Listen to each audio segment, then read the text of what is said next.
Alhamdulillah, puji syukur kita haturkan kehadirat Allah.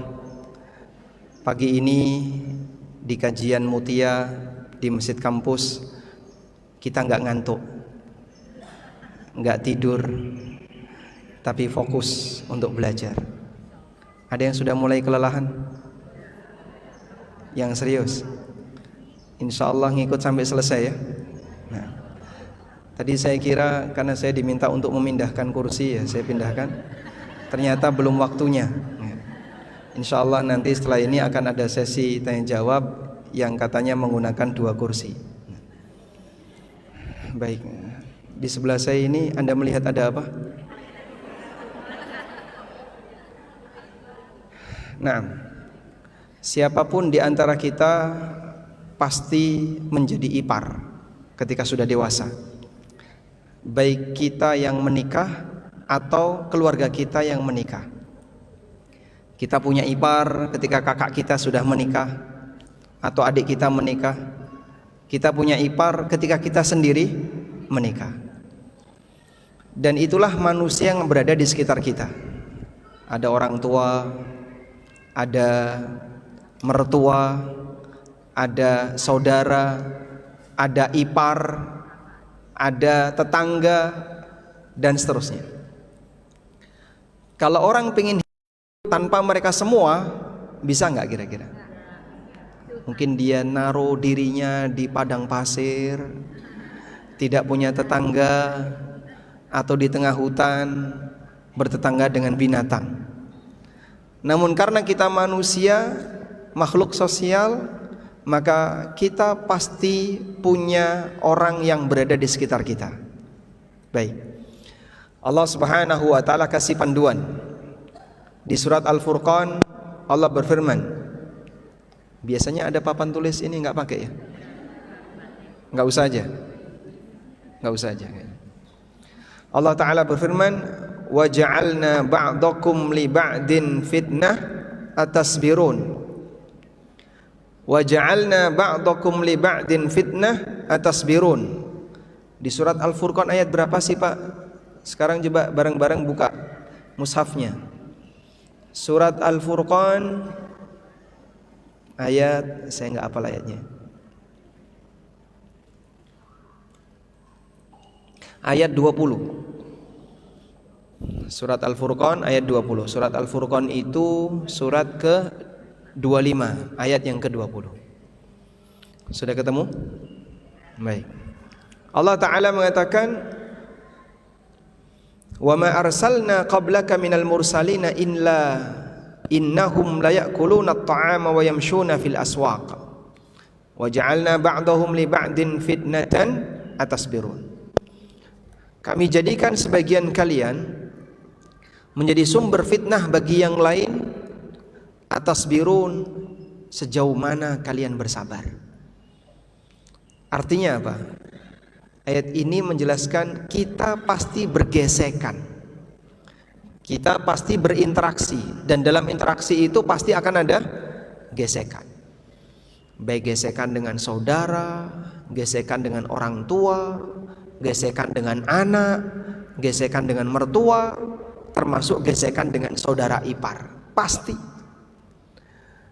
Bahkan kita juga bergesekan dengan teman, kita bergesekan dengan tetangga, bergesekan dengan orang yang berada di luar. Pemenangnya siapa? Atasbirun, sejauh mana kalian bersabar. Karena kalau manusia ingin hidup sendiri, tidak bergesekan dengan siapapun, mustahil. Dia pasti punya orang tua, dia pasti punya anak. Ketika dia sudah punya anak, dia punya tetangga dan seterusnya. Maka pada posisi itu pasti dia akan bergesekan. Oleh karena itu, adanya gesekan hidup itu bawaan dari hidup. Kalau pengen tidak ada gesekan, ya berarti Anda memang belum siap untuk hidup. Yang siap hidup berarti siap dengan apa? Gesekan. Cuman kan begini Pak, tapi gesekan kan gak seneng Pak. Iya, yang namanya gesekan kadang gak seneng. Dan ada juga gesekan yang menyenangkan. Makanya dalam teori fisika gesekan ada dua ya. Gesekan yang menimbulkan panas dan gesekan yang menimbulkan medan magnet.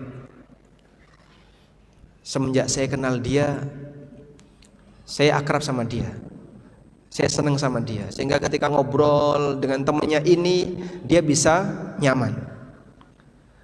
Ada juga sebaliknya, saya kenal orang ini kok nyesel ya, dia setiap kali datang selalu utang, setiap kali hadir selalu nyindir, sehingga dia bikin pusing. Disebabkan karena ada teman baru, dia pusing karena ada teman baru yang dia nggak nyaman untuk mengenalnya. Seperti itulah hidup, pasti dia akan bergesekan. Maka yang lebih penting bukan bagaimana menghindari gesekan, tapi yang lebih penting adalah mengelola gesekan. Bagaimana agar gesekan itu tidak menimbulkan fitnah yang lebih besar. Wa ja'alna ba'dakum li ba'din fitnah atasbirun. Kami jadikan sebagian kalian menjadi sumber fitnah bagi yang lain sejauh mana kalian bersabar. Nah, selanjutnya berkaitan dengan gesekan bareng ipar. Ada apa dengan ipar? Kalau panduan yang diberikan oleh Nabi SAW terkait ipar, beliau pernah menyampaikan sebuah hukum. La yakhluwanna ahadukum bimra'atin illa wa ma'aha dhu mahramin. Enggak boleh kalian berduaan dengan wanita dalam satu ruangan. Dan ini kenceng banget, Nabi SAW ngasih peringatan. La yakhluwanna, di situ ada namanya nun taukid. La yakhluwanna, nun taukid itu memberikan makna penekanan. Jangan sampai kalian berduaan dengan seorang wanita illa wa ma'aha dzu mahramin, kecuali ketika dia didampingi oleh mahramnya. Sampai para ulama menjelaskan seperti ini. Kalau ada lelaki wanita sholat berjamaah berdua padahal dia bukan mahram, sholatnya batal. Jadi misalnya di musola kantor atau di musola bandara atau di musola stasiun, pas lagi ada bapak-bapak sholat sendirian, ruangannya tertutup, nggak kelihatan dari luar, sehingga kalau ada orang masuk nggak dilihat sama orang lain. Maka ketika terjadi sholat jamaah, lelaki sendirian, perempuan sendirian, nggak saling kenal, bukan mahram, saling kenal tapi bukan mahram misalnya, maka sholatnya batal. Kenapa? Sebab mereka berkhalwat. Sebab mereka berkhalwat. Syariat melarang keras dengan yang namanya khalwat. Ketika sahabat mendengarkan hadis ini, lalu ada seorang sahabat yang tanya, "Ya Rasulullah, ara'aital hamwa?" Ya Rasulullah, bagaimana dengan ipar? Kata Nabi SAW, alhamwu maut, ipar itu kematian. Jadi judul sinetron, film atau sinetron? Film. Ipar itu maut. Itu sabda Nabi SAW. Ipar itu maut. Para ulama menjelaskan kenapa kok ipar disebut oleh Nabi SAW dengan ipar itu maut. Karena orang itu terkadang tidak curiga ketika seseorang bersama iparnya. Kok itu di rumah sendirian, adik suaminya sendirian, padahal sama laki-lakinya. Akhirnya karena mereka berdua tidak ada yang lain, nah itu bisa menimbulkan masalah yang lebih besar. Apabila ada seorang lelaki berduaan dengan wanita, maka yang ketiganya setan. Tapi masyarakat tidak curiga, oh enggak apa-apa, wong itu iparnya sendiri, itu saudaranya, adine dewe. Ipar kan disebut sebagai apa? Seperti keluarga sendiri. Sehingga anak mantu seperti anak kandung, saudara ipar seperti saudara kandung. Masyarakat tidak akan ada kecurigaan. Di posisi ketika tidak ada kecurigaan, peluang maksiatnya lebih besar. Makanya pada waktu istri sang raja ini mengajak Nabi Yusuf untuk berzina. Allah ceritakan dalam Al-Quran, وَرَاوَدَتْهُ الَّتِي هُوَ فِي بَيْتِهَا وَغَلَّقَتِ الْأَبْوَابِ. Si wanita yang berada di dalam istana itu tertarik untuk melakukan hubungan dengan Yusuf. وَغَلَّقَتِ الْأَبْوَابِ, semua pintu ditutup. Dia tidak hanya nutup satu pintu, yang Allah ceritakan وَغَلَّقَتِ الْأَبْوَابِ, wanita itu menutup semua pintu. وَقَالَتْ هَيْتَ لَكَ, setelah semuanya sudah siap, si wanita ini manggil Yusuf, "Hai talak, ayo ke sini." Sebagian ahli tafsir mengatakan qad ta'arrad, ini wanita sudah telanjang, sudah siap untuk berzina dengan Nabi Yusuf alaihissalam. Tapi Yusuf menolaknya. Baik, di posisi ketika dia sudah merasa aman, di saat itulah wanita berani untuk menyampaikan keinginannya. Maka mungkin ketika ada suaminya atau ada saudaranya yang lain, dia menjaga rasa malu-malu. Begitu tidak ada siapapun, sifat beraninya muncul. Malu itu hilang ketika syahwat makin besar. Rasa malu itu hilang ketika apa? Syahwatnya makin besar. Maka Nabi SAW kasih peringatan, Alhamu maut, ipar itu maut. Ipar itu sebab kematian, sebab kebinasaan. Maka tolong waspadai berinteraksi dengan ipar. Jadi boncengan dengan ipar boleh enggak? Yang sejenis boleh ya. Iparnya perempuan kan boleh. Sehingga satu mobil dengan ipar, tergantung jenis kelaminnya Pak Ustadz. Kalau satu jenis boleh. Tapi kalau beda jenis, laki perempuan, terlarang, enggak boleh. Baik, sebab ipar itu kematian. Maka Anda selalu pasang kewaspadaan bahwa yang namanya ipar itu perlu diwaspadai, dalam arti jangan berinteraksi terlalu dekat ketika dia adalah lawan jenis. Berikutnya, kita masih punya PR yang kedua. Alhamdulillah Pak Ustadz, untuk yang bagian ini saya bisa mengamankan diri. Kami tinggal terpisah dengan saudara-saudara ipar kami. Kami tinggal terpisah dengan orang tua, kami tinggal terpisah dengan saudara ipar dan seterusnya. Sebab memang tanggung jawab lelaki menyediakan tempat tinggal untuk istrinya. Allah Ta'ala berfirman, Askinuhunna min haitsu sakantum min wujdikum. Berikanlah tempat tinggal untuk para istri kalian sesuai dengan tempat tinggal yang mampu kalian sediakan. Makanya idealnya, walaupun nggak bisa beli rumah, tapi bisa hidup mandiri, terpisah dari orang tua dan mertua, itu lebih baik secara umum. Walaupun ngontrak rumah mewah, mepet sawah, cuman di posisi ketika mereka mandiri lebih baik daripada gabung dengan orang tua. Meskipun para istri juga diminta untuk saling memahami. Jadi mohon maaf, saya belum bisa ngontrak, saya hanya bisa ngikut orang tua. Bagaimana kalau kamu tinggal di Pondok Mertua Indah, PMI?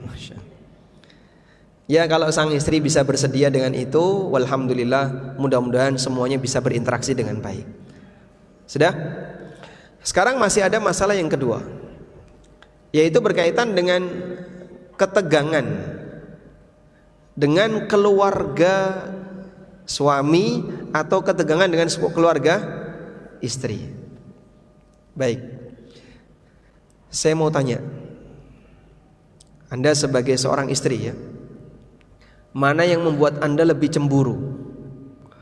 Suami dekat dengan ibunya atau suami dekat dengan teman kerjanya?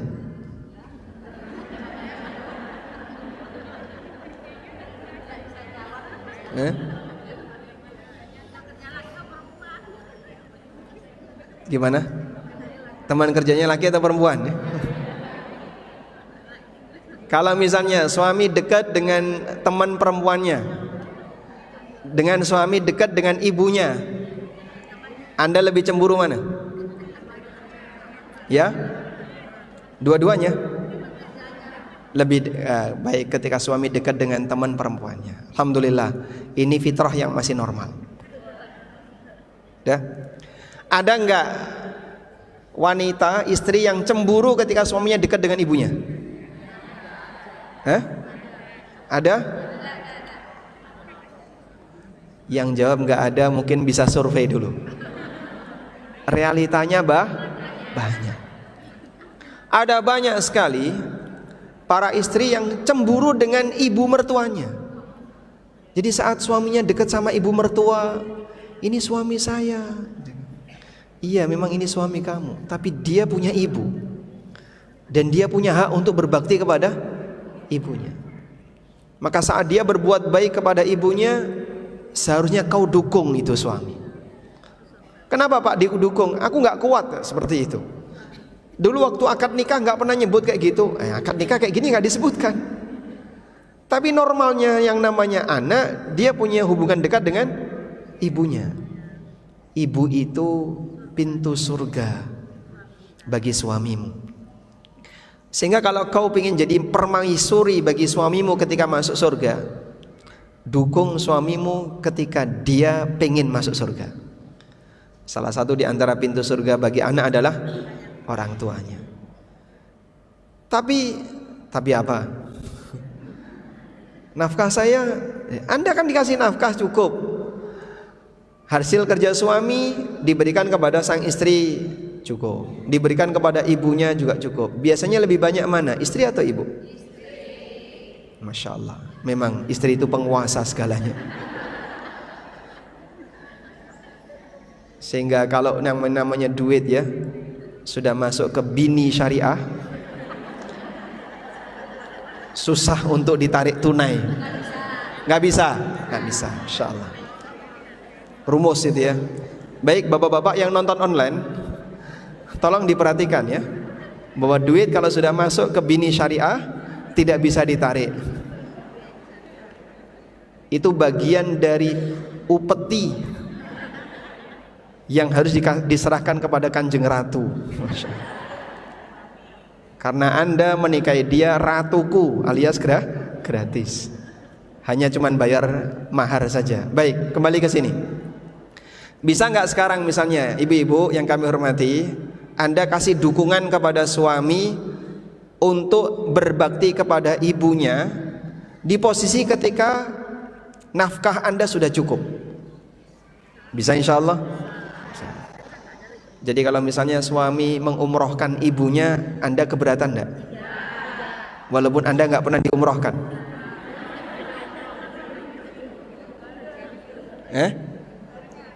Barengan? Nggak cukup. Hanya cukup untuk 2 orang. Cukup untuk berdua. Biaya umroh cukup untuk berdua. Sementara suami hanya punya ibu, bapaknya sudah meninggal. Ya. Kemudian ibu ikut dalam kegiatan, bukan sebenarnya ibu yang ikut, anaknya ini ikut ibunya. Nah, sehingga hidup bertiga, suami istri plus ibunya suami. Ada dana untuk daftar umroh bareng ANB. Ini iklan tipis-tipis tapi nggak boleh di masjid ya. Ada dana yang cukup untuk umroh berdua. Anda sebagai istri tetap ngotot pengen berangkat atau menyegerakan ibu dulu? Yang serius? Serius ibu ya? Itu jawaban di sini. Mungkin akan berbeda kalau jawabannya di rumah. Sehingga ketika sang suami itu berangkat umroh bareng ibunya, istrinya ditinggal sendirian di rumah, Masya Allah. Saat suaminya berangkat itu sudah mulai diteror. Kapan pulang, jangan lupa oleh-oleh. Akhirnya gimana caranya biar suami terbebani oleh sang istri karena dia bersama dengan ibunya. Masya Allah. Betul kayak gitu ya? Oh tidak ya? Nah, tolong sekali lagi, dukung suami Anda untuk berbakti kepada ibu, ya. Karena mereka adalah pintu surga. Mereka adalah pintu surga. Dan kata Nabi sallallahu alaihi wasallam, wa awsatu babil jannah, orang tua adalah pintu tengahnya surga. Kenapa disebut pintu tengah? Karena yang paling gampang dimasuki itu pintu tengah. Kalau misalnya di masjid ini ya, ada pintu tengah, ada pintu samping. Yang paling gampang dimasuki itu pintu tengah. Sehingga kenapa orang tua disebut pintu tengahnya surga? Sebab untuk masuk surga melalui pintu orang tua itu lebih mudah. Mudahnya di mana, Pak? Fitrah manusia itu senang dengan orang tuanya.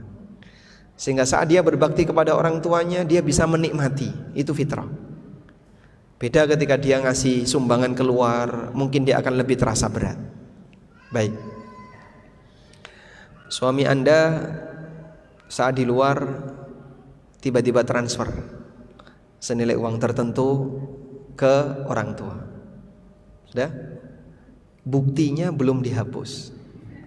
Sampai rumah ketahuan kok ada bukti transfer ke orang tua.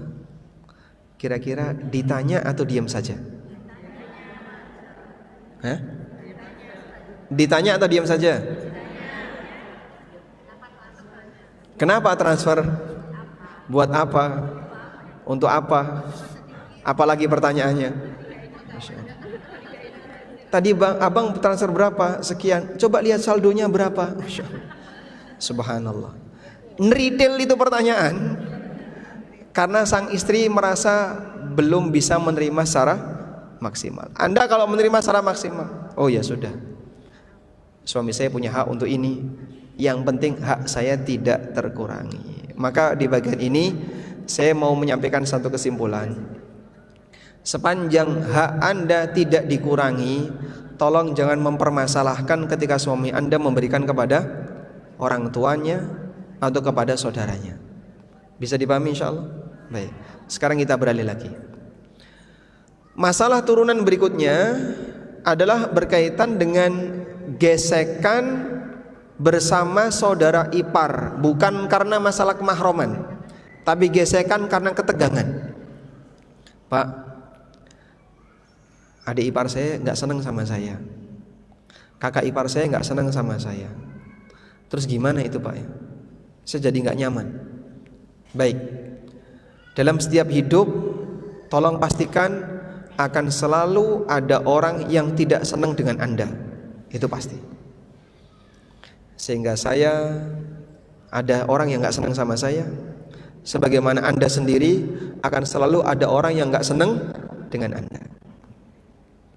Saya punya sebagian jamaah yang dia gak senang sama saya, tapi ikut kajian saya. Bagi saya ya normal saja, tidak apa-apa. Dia datang untuk belajar, walaupun dalam interaksi mungkin dia tidak begitu cocok dengan saya. Tapi bagi saya biasa saja. Jadi siapapun yang hidup pasti akan selalu ada orang yang tidak suka. Boleh disebutkan siapa orang yang nggak senang sama Nabi Muhammad SAW? Ya, orang Yahudi. Hampir semua Yahudi benci Nabi SAW. Makanya heran kalau ada orang yang mengklaim cinta Nabi, akrab sama Yahudi, itu heran kita. Sampai datang ke negeri Israel, ikut acaranya Israel. Padahal ketika sampai di tanah air, dia mengklaim cinta Nabi.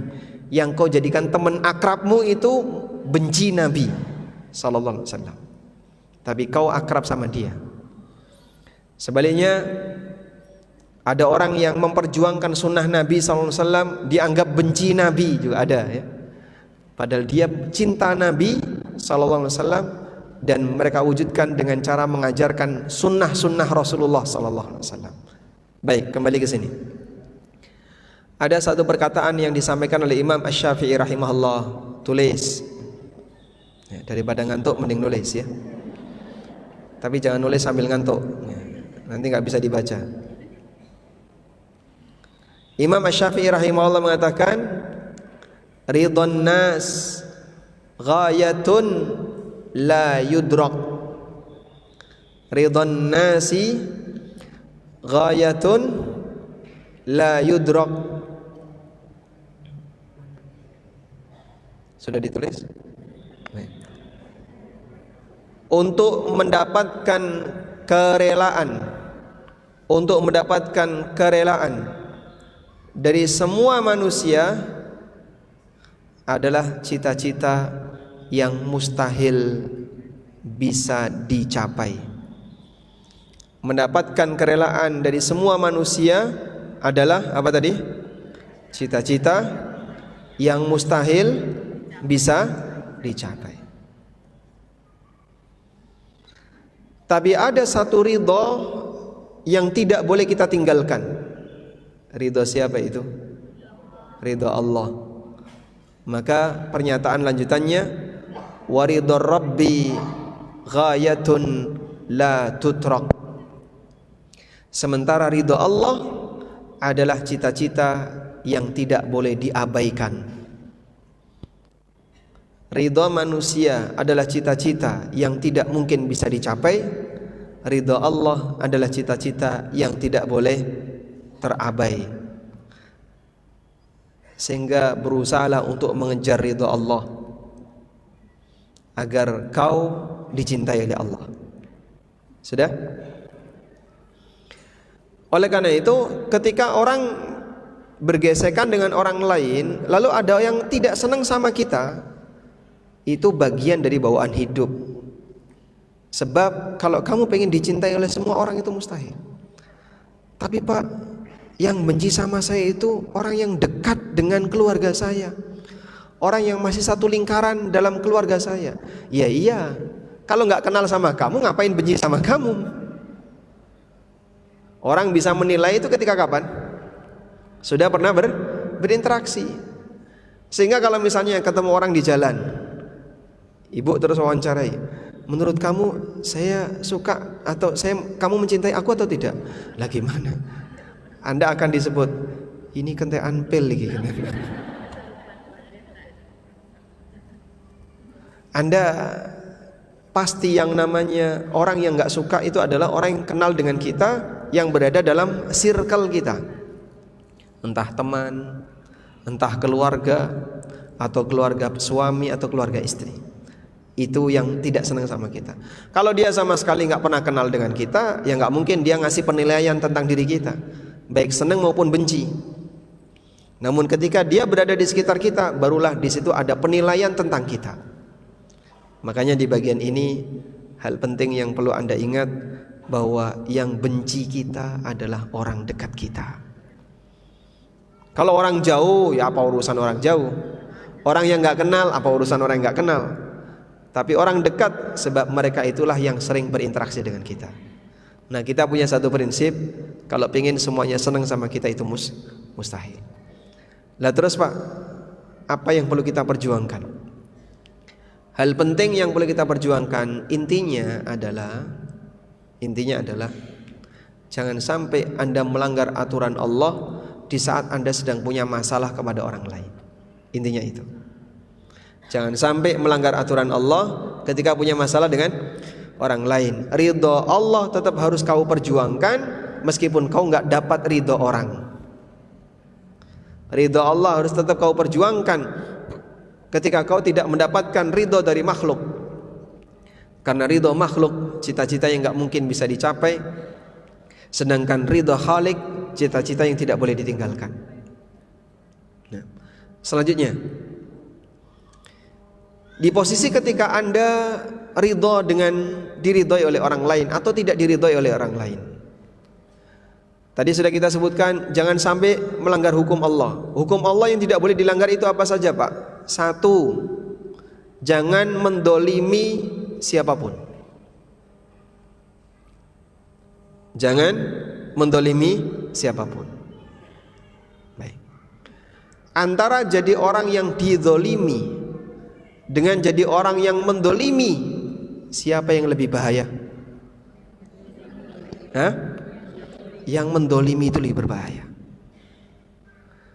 Sampai ada seorang ulama pernah menyebutkan, saya lupa namanya, kalau nggak salah beliau hidup di zaman tabi'in. Beliau menyampaikan seperti ini, mahibtu nafsi haibati ala man dhalamtuhu.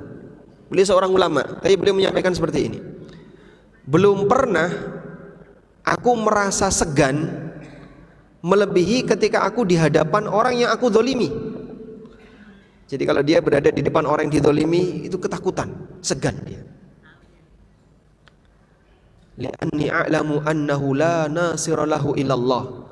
Ketika aku sadar tidak ada yang bisa menolong dia kecuali Allah, sehingga dia tinggal angkat tangan saja. Allahumma, ya Allah, ini fulan mendolimi saya, ini fulan mendolimi aku, binasakan hidupnya. Selesai. Itu takut dia. Maka jangan dianggap remeh kezaliman kepada orang lain. Kezaliman kepada orang lain bisa berdampak serius bagi kelangsungan hidup kita. Sebab Nabi SAW ngasih peringatan apa? Fattaqu da'watal madlum fa innahu laisa bainahu wa bainallahi hijab. Waspadalah dari doa orang yang dizalimi, karena doa orang yang dizalimi itu tidak ada hijab antara dia dengan Allah. Sehingga Anda misalnya utang orang lain nggak bayar, sengaja ngilang, sengaja ngemplang, terus orang itu berdoa kepada Allah, ya Allah, si fulana ngambil duit saya kemarin butuh, masya Allah, waktu mau minta utang itu mepet banget ya. Sampai saya mau nulis saja dipepet, nggak bisa nulis. Begitu sudah saya kasih utang, sekarang ngilang, ngemplang. Ya Allah, kembalikan hartaku dan hancurkan hartanya. Diijabai oleh Allah, bisa jadi terwujud seperti yang didoakan. Maka satu prinsip ya, jangan sampai mendolimi orang lain. Baik, tidak semua doa buruk orang lain diterima. Tidak semua doa buruk orang lain diterima, tapi doa buruk yang dizalimi diterima. Jadi kalau Anda mendapatkan doa buruk dari orang lain, sementara Anda tidak pernah melakukan kesalahan, nggak usah takut. Tiba-tiba misalnya sebagian di antara jamaah mendoakan buruk untuk jamaah yang lain, mudah-mudahan sandalnya hilang, nah, misalnya, karena mungkin dia iri sama sandalnya. Nah, dia nggak salah apa-apa, nggak ada apa-apa, tiba-tiba mendoakan keburukan untuk saudaranya. Apakah pasti mustajab, Pak? Ya, nggak bisa seperti itu. Kalau bisa demikian, rusak kehidupan. Sehingga tidak semua doa buruk kepada orang lain bisa diterima. Tapi doa yang dizalimi, inilah yang berbahaya. Sebab Nabi SAW mengingatkan, ittaqu da'watal mazlum fa innahu laisa bainahu wa bainallahi hijab. Waspadalah dari doa orang yang dizalimi, karena tidak ada hijab antara dia dengan Allah. Sehingga dulu kalau ada ulama yang menzalimi orang lain itu ketakutan dia. Sudah ketakutan, Pak jangan doakan saya, Pak jangan doakan saya. Kalau Bapak mau berdoa, tolong doakan kebaikan untuk saya, bukan doa keburukan untuk saya. Tapi kamu jahat sama saya. Baik Pak, saya minta maaf. Kalau butuh bayar kompensasi, saya akan bayar kompensasi. Bapak minta kompensasi berapa? Sediakan uang 1M. Wah, ini balas dolim kalau kayak gini. Kalau balas dolim, maka dia yang dolim. Dah. Maka kalau Anda misalnya dibenci sama saudara ipar, atau keluarga dari pihak suami atau dari pihak istri, dan Anda dalam keadaan saya nggak salah, saya yakin saya nggak salah, saya tahu betul saya nggak salah, tapi dia yang zalim, jangan balas dengan kezaliman yang lebih. Ya, jangan balas dengan kezaliman yang lebih. Tapi biasanya sang istri balas zalimnya ke suaminya. Yang salah iparnya, yang disalahkan suaminya. Hukum alam. Alam yang mana itu? Alam jin atau alam setan? Ya nggak kayak gitulah. Jadi jangan sampai yang berbuat zalim si A, kamu membalas kezaliman kepada si B. Baik, contoh ya. Yang dolim kepada kita orang tuanya, tapi kadang kita jahat sama anaknya. Nah ini kan nggak sinkron. Kalau kau pengen balas, harusnya balas kepada orang tuanya, bukan kepada anaknya. Allah Subhanahu wa taala ingatkan dalam Al-Qur'an, wala yajrimannakum syana'anu qaumin ala alla ta'dilu i'dilu huwa aqrabu littaqwa. Jangan sampai gara-gara kezaliman orang lain terus kamu tidak bersikap adil kepada yang lain. Bersikaplah yang adil. Itu yang lebih dekat kepada takwa. Jadi ceritanya, kaum muslimin benci sama orang musyrik yang suka ganggu kaum muslimin. Tapi ada orang musyrik yang gak salah, kamu jangan jadikan dia sebagai korban. Yang berbuat salah ada di Mekah, yang ini tidak ikut campur di situ. Allah kasih larangan. Sehingga bagian ini yang namanya kedzaliman dari si A jangan sampai terbalaskan kepada si B. Tapi Pak, saya nggak kuat kalau ditahan sendirian. Saya pengen ngomong. Baik, kalau memang Anda nggak kuat untuk menahan diri sendirian, saya sendiri mengakui ya, ternyata ada yang namanya jendela perasaan. Ya Bu, itu ventilasi sebenarnya.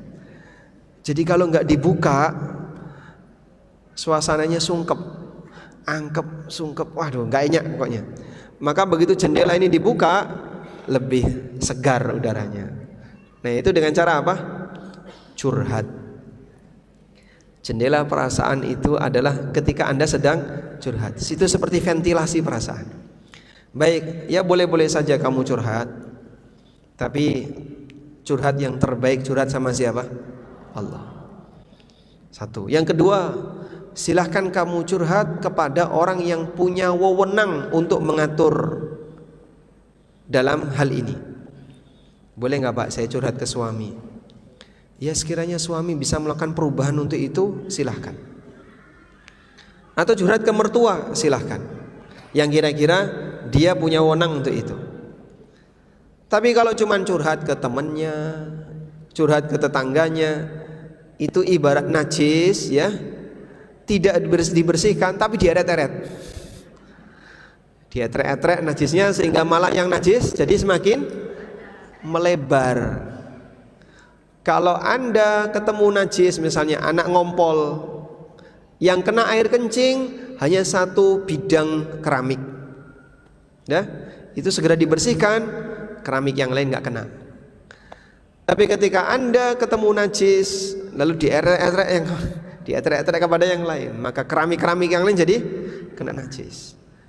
Ruang najis semakin lebar dan kau akan lebih sulit untuk menyelesaikan. Maka batasi masalah ya. Jangan sampai bocor. Kalaupun punya jendela, jangan diarahkan ke tetangga. Maka jendela itu diarahkan ke taman agar kau bisa lebih tenang. Wallahu alam. Cukup insyaallah ya. Baik, karena kita maksimal sampai jam 11. Masih ada sesi tanya jawab enggak, Bu? Enggak ada. Tadi sudah. Kalau dengan Ustaz Abdurrahman sudah. Oh, sudah. Baik, ini saya saja. Baik, masyaallah. Carikan yang gampang-gampang. Kalau yang susah nanti sama yang lain.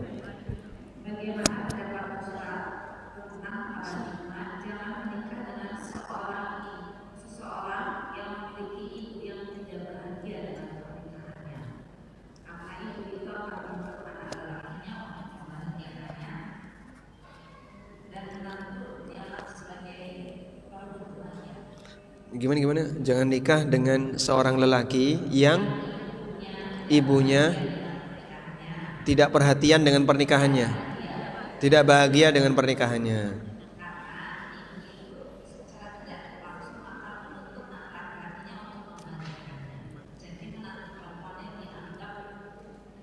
Merusak kebahagiaannya. Baik. Saya punya teman ya. Beliau seorang ustadz juga dan cukup terkenal. Mungkin pakai inisial saja Anda sudah kenal.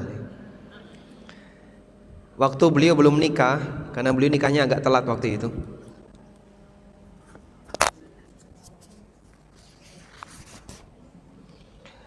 Jadi waktu teman saya ini belum nikah, ada beberapa calon yang disampaikan kepada beliau. Prinsip beliau begini, yang penting mbokku seneng, aku seneng. Yang penting mbokku seneng, aku melu seneng. Yang penting ibu saya suka, saya suka. Ya digodain sama teman-temannya. Sing rabi iki mbokmu apa? Yang nikah itu kamu atau ibumu? Cuman memang beliau ini pengen, karena nanti mau tinggal bersama dengan mertua, dengan orang tuanya, pengen agar istrinya cocok dulu sama orang tuanya. Makanya dia ngasih syarat, pokoknya akrab dulu sama ibu saya. Kalau iya, saya baru mau menikah dengannya.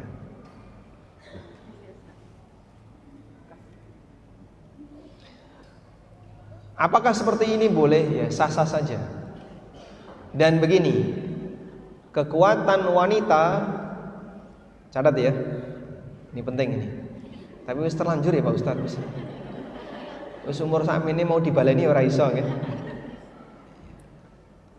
Kekuatan wanita dalam pernikahan itu sebelum akad. Kekuatan lelaki dalam pernikahan itu pasca akad. Maksudnya gimana Pak? Sebelum akad, wanita itu punya peluang untuk mengajukan banyak syarat. Bukan menuntut, mengajukan banyak syarat. Jadi begini, saya mau nikah dengan kamu, tapi dengan syarat: 1, mahar sekian. 2, nanti tinggal terpisah dari orang tua. 3, tidak keluar dari Jogja. 4, kemana-mana pakai mobil. 5, haji furoda misalnya.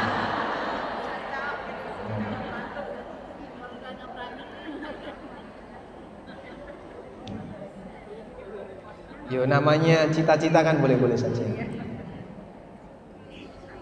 Habis itu kok jatuh? Oh, berarti mimpi. Turunnya kurang nengah dia. Makanya gelundung. Baik. Boleh nggak mengajukan syarat seperti itu? Boleh? Boleh. Tapi Anda juga siap untuk mendapatkan resiko ketika tidak ada yang mau. Sehingga bisa jadi misalnya, ini wanita secara fisik nggak ada yang kurang.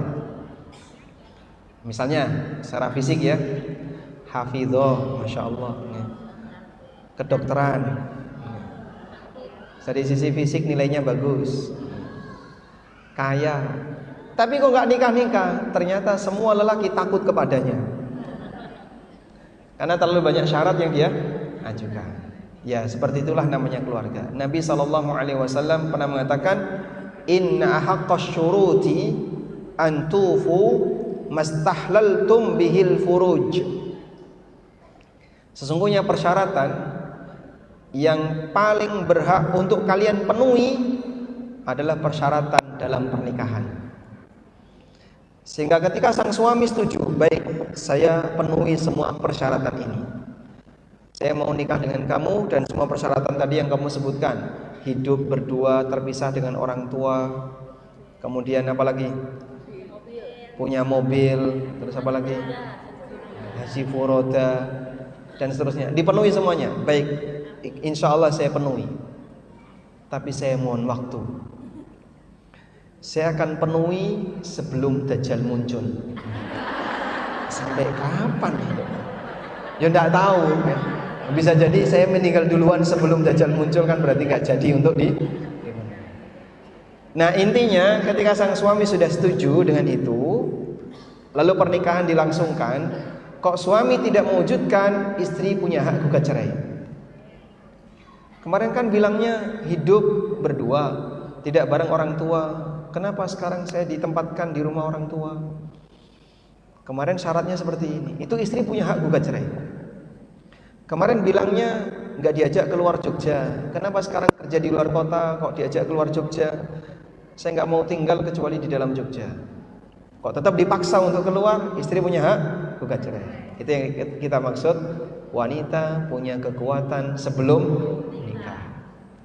Kalau sudah terlanjur Pak Ustaz, ya itu nasibmu nih Ustaz. Sehingga kenapa dulu saya kok nggak nyebut misalnya. Ada yang tanya, Pak boleh nggak Pak? Saya minta ke suami,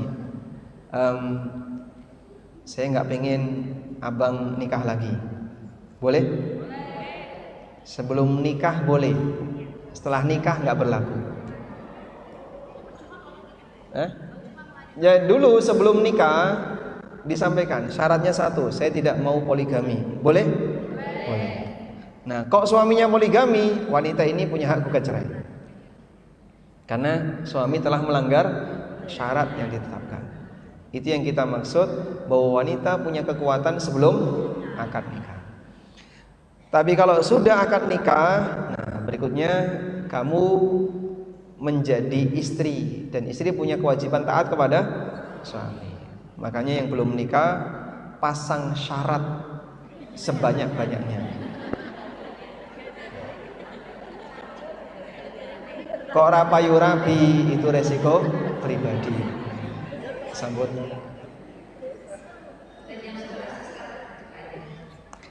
Baik, alhamdulillah demikian yang bisa kita sampaikan. Semoga apa yang kita bahas di kesempatan pagi ini, baik tadi materi yang disampaikan oleh Ustadz Abdurrahman, yang tadi kami sampaikan, menjadi ilmu yang bermanfaat. Dan ini ada satu titipan, mohon didoakan untuk kesembuhan Bapak Tri Winaryanto bin Rahmat Sudiro. Beliau sedang diuji sakit. Semoga Allah Subhanahu wa taala memberikan kesembuhan bagi beliau, dan sakit yang saat ini beliau alami semoga menghapus dosa dan menjadi kafarah bagi beliau. Allahumma inna nas'aluka bi anna nashhadu annaka antallah la ilaha illa anta al-ahadu as-samadu alladzi lam yalid wa lam yulad wa lam yakul lahu kufuwan ahad. Rabbana ighfir lana wa li ikhwanina alladhina sabaquna bil iman wa la taj'al fi qulubina ghillan lil ladzina amanu rabbana innaka raufur rahim. Allahumma la taj'al fi qulubina ghillan lil ladzina amanu rabbana innaka raufur rahim. Allahumma inna nas'alukal huda wat tuqa wal afafa wal ghina. Allahumma inna nas'aluka ladzatan nadhari ila wajhika wasyauqa ila liqa'ika fi ghairi dharra'a mudirratin wala fitnatin mudillah. Allahumma zayyinna bizinatil iman waj'alna hudatan muhtadin.